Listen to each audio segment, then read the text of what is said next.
Hello friends, I am Dr.Anitha Sophia Biju, Aster Clinic, Specialist Gynecologist, Dubai. ഇന്ന് നമ്മൾ സംസാരിക്കാൻ പോകുന്ന വിഷയം ബ്രസ്റ്റ് ക്യാൻസറെ കുറിച്ചാണ്. അതിൽ ആർക്കൊക്കെ ബ്രസ്റ്റ് ക്യാൻസർ ഉണ്ടാവാനുള്ള സാധ്യത, എന്തൊക്കെയാണ് അതിൻ്റെ സിംറ്റംസ്, എന്തൊക്കെ കാരണങ്ങൾ കണ്ടാലാണ് നമ്മൾ ഡോക്ടറുടെ അടുത്ത് പോകേണ്ടത്, അതിന് എന്തൊക്കെയാണ് ടെസ്റ്റ് ചെയ്യാൻ പറ്റുക, അതിൻ്റെ ട്രീറ്റ്മെൻറ്റ് ഓപ്ഷൻസ് എന്താ, നമുക്ക് തന്നെത്താൻ അത് കണ്ടുപിടിക്കാൻ പറ്റുമോ, എന്താണ് അതിൻ്റെ പ്രിവെൻറ്റീവ് ആസ്പെക്ട്സ്, ഇതിനെക്കുറിച്ചാണ് നമ്മൾ സംസാരിക്കാൻ പോകുന്നത്. പണ്ടത്തെ പോലെ സ്ത്രീകളിൽ മാത്രമല്ല ബ്രസ്റ്റ് ക്യാൻസർ കാണുന്നത്. ഇപ്പോൾ പുരുഷന്മാരിലും ബ്രസ്റ്റ് ക്യാൻസർ ഉണ്ടാവാനുള്ള സാധ്യതകൾ അധികമാണ്.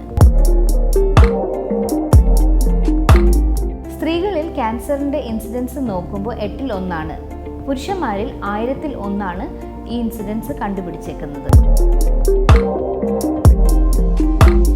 നിങ്ങളെല്ലാവർക്കും അറിഞ്ഞതുപോലെ ഒക്ടോബർ മാസത്തിലാണ് നമ്മൾ ബ്രസ്റ്റ് ക്യാൻസർ അവയർനെസ് പ്രോഗ്രാം നടത്തുന്നത്. ഈ ബ്രസ്റ്റ് ക്യാൻസർ അവയർനെസ് മന്തിൽ നമ്മൾ ആൾക്കാരിൽ എന്തൊക്കെയാണ് ബ്രസ്റ്റ് ക്യാൻസറിൻ്റെ സൈൻസും സിംറ്റംസും, ഇതിന് എന്തൊക്കെയാണ് അബ്നോർമാലിറ്റീസ്, എന്തൊക്കെ ടൈപ്സ് ഓഫ് ക്യാൻസർ ഉണ്ടാവാം, എന്തൊക്കെ ടെസ്റ്റ് ചെയ്യാം, ഇതിനെക്കുറിച്ചാണ് ആ എൻറ്റയർ ഒക്ടോബർ മന്തിൽ നമ്മൾ അവയർനെസ് കൊടുക്കുന്നത്. പുരുഷന്മാരിൽ ആർക്കൊക്കെയാണ് ബ്രസ്റ്റ് ക്യാൻസർ ഉണ്ടാവാനുള്ള സാധ്യത എന്നെ കുറിച്ച് നോക്കുമ്പോൾ, ഫസ്റ്റ് അവർക്ക് അമിതമായ വണ്ണം ഉണ്ടെങ്കിൽ, അല്ലെങ്കിൽ അവർക്ക് സ്മോക്കിംഗ്, ആൽക്കഹോൾ, അല്ലെങ്കിൽ ഫാമിലിയിൽ ആർക്കെങ്കിലും ഒരു ഹിസ്റ്ററി ഓഫ് ക്യാൻസർ ഉണ്ടെങ്കിൽ, അല്ലെങ്കിൽ അതുപോലെ തന്നെ അവർക്ക് കൂടുതൽ റേഡിയേഷൻ എക്സ്പോഷർ ഉണ്ടെങ്കിൽ അവർക്ക് ചാൻസ് ഓഫ് ബ്രസ്റ്റ് ക്യാൻസർ അധികമാണ്. Risk factors in women. എന്തൊക്കെയാണ് റിസ്ക് ഫാക്ടേഴ്സ്? ആദ്യം നമ്മൾ നോക്കുന്നത് ഫാമിലി ഹിസ്റ്ററി ഓഫ് ക്യാൻസർ. ഒന്നല്ലെങ്കിൽ മെറ്റേണൽ അല്ലെങ്കിൽ പെറ്റേണൽ സൈഡ് ഏതെങ്കിലും ക്യാൻസറിൻ്റെ ഹിസ്റ്ററി ഉണ്ടെങ്കിൽ ഫാമിലി മെമ്പറിൽ അതൊരു ഹൈ റിസ്ക് ആണ്. അതുപോലെ തന്നെ അമിതമായ വണ്ണം, smoking, alcohol is A second risk factor. പിന്നെ ജനറ്റിക് ആയിട്ട് എന്തെങ്കിലും ഒരു അബ്നോർമാലിറ്റി നമ്മൾ കാണാണ്, നമ്മൾ റേഡിയേഷൻ അല്ലെങ്കിൽ പൊല്യൂഷൻ അല്ലെങ്കിൽ കെമിക്കൽസ് ഇതിൻ്റെ എക്സ്പോഷർ കൊണ്ട് ഉണ്ടാകുന്ന എന്തെങ്കിലും ജീൻ മ്യൂട്ടേഷൻ ഉണ്ടെങ്കിൽ risk of cancer is high. അതുപോലെ തന്നെ നമ്മൾ നോക്കുമ്പോൾ ഏർലി മെനാക്കി and late menopause is a high risk factor. Patient on a long term oral contraceptive pill അല്ലെങ്കിൽ ഏതെങ്കിലും ഹോർമോണൽ റീപ്ലേസ്മെൻറ്റ് തെറപ്പി എടുക്കുന്നുണ്ടെങ്കിൽ അതും ഒരു റിസ്ക് ഫാക്ടറാണ് ബ്രസ്റ്റ് ക്യാൻസർ ഉണ്ടാവാൻ. ടൈപ്സ് ഓഫ് ക്യാൻസർ എന്ന് പറയുമ്പോൾ മെയിൻലി 3 ടൈപ്സ് ഓഫ് ക്യാൻസറാണ് നമ്മൾ കോൺസെൻട്രേറ്റ് ചെയ്യുന്നത്. ഒന്ന് involving the duct, we call it as ductal cancer. Involving the lobe, we called as lobular cancer. And it is involving the glands, it is called as mucinous cancer. പിന്നെ ഉണ്ടാവുന്ന cancer എന്താണെന്ന് വെച്ചെങ്കിൽ inflammatory അല്ലെങ്കിൽ trauma അല്ലെങ്കിൽ because of some repeated insult to the tissue, അപ്പോൾ ഉണ്ടാവുന്ന ക്യാൻസറാണ് inflammatory cause which leads to breast cancer. One of the main symptom of breast cancer is pain. അപ്പോൾ ഈ പെയിൻ പലതരം പെയിൻ ആവാം. ഒന്നല്ലെങ്കിൽ ഒരു dragging kind of A pain, അല്ലെങ്കിൽ ഒരു pricking kind of A pain ആയിരിക്കാം, അല്ലെങ്കിൽ ഒരു ഡൾ ഏക്കിംഗ് പെയിൻ ആയിരിക്കാം. ഈ പെയിൻ കണ്ടിന്യൂസ് ആവാം അല്ലെങ്കിൽ ഇൻ്റർമിറ്റൻ്റ് ആവാം. സെക്കൻഡ് സിംറ്റം മെയിൻലി കാണുന്നത് എന്താണെന്ന് വെച്ച് കഴിഞ്ഞാൽ ആ പേഷ്യൻറ്റ് വരെ ഒരു ലംപ് അല്ലെങ്കിൽ ഒരു feeling of hardness in the breast എന്ന് പറഞ്ഞിട്ടാണ്. അപ്പോൾ ഈ lump could be big or it could be small. There could be change in the size of the breast, shape of the breast and the colour of the breast. ചില സമയത്ത് nipple discharge ഉണ്ടാവാം. ഇതൊരു blood stain discharge ആവാം, അല്ലെങ്കിൽ ഒരു watery discharge ആവാം, അല്ലെങ്കിൽ ഒരു മിൽക്കി ഡിസ്ചാർജ് ആവാം. Spread of breast cancer. എവിടേക്കാണ് ബ്രസ്റ്റ് ക്യാൻസർ സ്പ്രെഡ് ചെയ്യാനുള്ള സാധ്യതകൾ? ഫസ്റ്റ് ഓപ്പോസിറ്റ് ബ്രസ്റ്റ് സ്പ്രെഡ് ചെയ്യാം, അല്ലെങ്കിൽ it could spread to the brain or the bone, or it could spread to the liver or the lung. ആർക്കൊക്കെയാണ് നമ്മൾ ultrasound ചെയ്യുന്നത്, ആർക്കാ mammogram ചെയ്യേണ്ടത്? മാമോഗ്രാം ചെയ്യുന്നത് usually after the age of 40 ആണ്. എന്താണെന്ന് വെച്ചാൽ breast tissue are usually more of fat cells. അപ്പോൾ അതിൽ അൾട്രാസൗണ്ട് വേവ്സ് പെനിട്രേറ്റ് ചെയ്യില്ല. അപ്പോൾ അങ്ങനെ വരുമ്പോൾ 40 വയസ്സിന് ശേഷം നമ്മൾ മാമോഗ്രാം ചെയ്യാറുണ്ട്.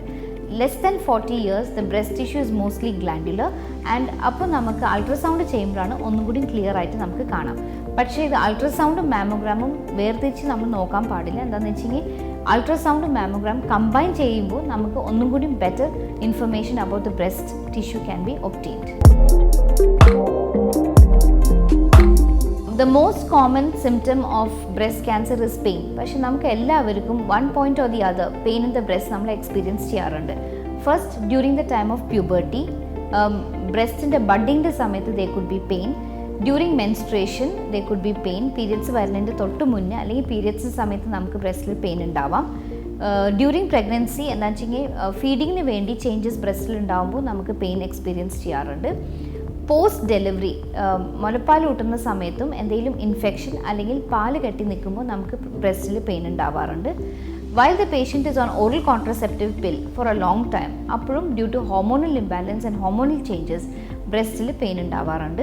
അതുപോലെ തന്നെ എന്തെങ്കിലും fibroadenoma, these are all benign lesions in the breast that can also lead to pain.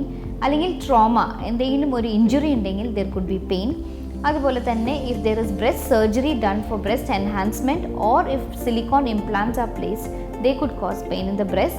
And if there are any malignant conditions, last but not the least, could also lead to pain. ഇപ്പോൾ നമ്മളൊരു ultrasound അല്ലെങ്കിൽ ഒരു mammogram അല്ലെങ്കിൽ if you have done an MRI ഒരു abnormality കണ്ടെത്തി, എന്താ അതിൻ്റെ treatment options? If it is a benign lesion we can go in for just conservative method, എവിടെ നമ്മൾ once in 3 months അല്ലെങ്കിൽ once in 6 months depending upon the risk factors ഒരു review repeat ultrasound അല്ലെങ്കിൽ ഒരു repeat mammogram ചെയ്യാം. അല്ലെങ്കിൽ if the risk is high and if the lesion is not benign but malignant, നമുക്ക് പല മെത്തേഡ്സ് ഉണ്ട്. You have medical method, surgical method, അത് കഴിഞ്ഞിട്ട് you can follow it up with chemotherapy or radiation, അല്ലെങ്കിൽ you can have target hormonal therapy, അല്ലെങ്കിൽ ഇപ്പോൾ latest in the market is the immunotherapy. So these are the methods by which you can treat and also cure breast cancer. Pregnancy and breast cancer. Breast cancer pregnant വുമനിൽ ഉണ്ടാവാനുള്ള സാധ്യത ഉണ്ടോ? Definitely ഉണ്ട്. അപ്പോൾ breast ക്യാൻസറിന്റെ prognosis during pregnancy എങ്ങനെയാണ്?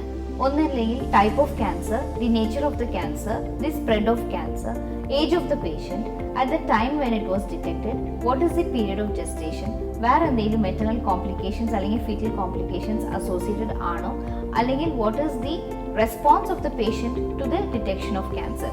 All these are the deciding factors during the course of pregnancy. Self breast examination. ആരൊക്കെയാണ് self breast examination ചെയ്യേണ്ടത്? ഇപ്പോൾ നമ്മൾ അഡലസൻറ്റ് ഏജ് ഗ്രൂപ്പിൽ തന്നെ you should start doing the self breast examination. അതുകൊണ്ടാണ് ഇപ്പോൾ സ്കൂൾസും അതുപോലെ കോളേജസും യൂണിവേഴ്സിറ്റീസിലും we are promoting self breast examination. Okay, whether you're pregnant or lactating or in the menopausal age group, you have to do a self breast examination. അപ്പോൾ അതെങ്ങനെയാണ് ചെയ്യേണ്ടത്? Monthly ബേസിസിൽ ചെയ്യണം. ഒരു particular day is taken in a month and that particular day is fixed and you examine the breast regularly. Self breast examination, you have two main methods. One is the observation first and then the palpatory method. So observation, you stand in front of a mirror and then അതിൽ നമ്മൾ മെയിനായിട്ട് നോക്കുന്നത് എന്താണെന്ന് വെച്ച് കഴിഞ്ഞാൽ the shape of the breast, the size of the breast and the surface of the breast. Any abnormality undo and the level of the nipple has to be noted, and any change in the color of the breast. Any discharge ഉണ്ടെങ്കിലും നമുക്കത് not ചെയ്യാം. രണ്ടാമത്തെ ചെയ്യേണ്ട കാര്യം എന്താണെന്ന് വെച്ച് കഴിഞ്ഞാൽ you start palpating the breast with your fingers starting from the inner to the outer in circles and then extend the palpation up to the axilla so that you will be not missing any lesion in the axilla. എന്ന് വെച്ചാൽ മെയിനായിട്ട് ബ്രസ്റ്റിൽ ഉള്ള glands are mainly seen draining into the axillary pit. So if there is any abnormality in the axilla, it has to be taken care of. Pinne these findings have to be confirmed by lying down, and finally the nipple has to be mildly squeezed in order to see any discharge. So friends, I hope the talk on breast cancer has helped you and will take you a long way. Take it as an initiative to screen the breast regularly and spread the message of prevention in breast cancer. Thank you.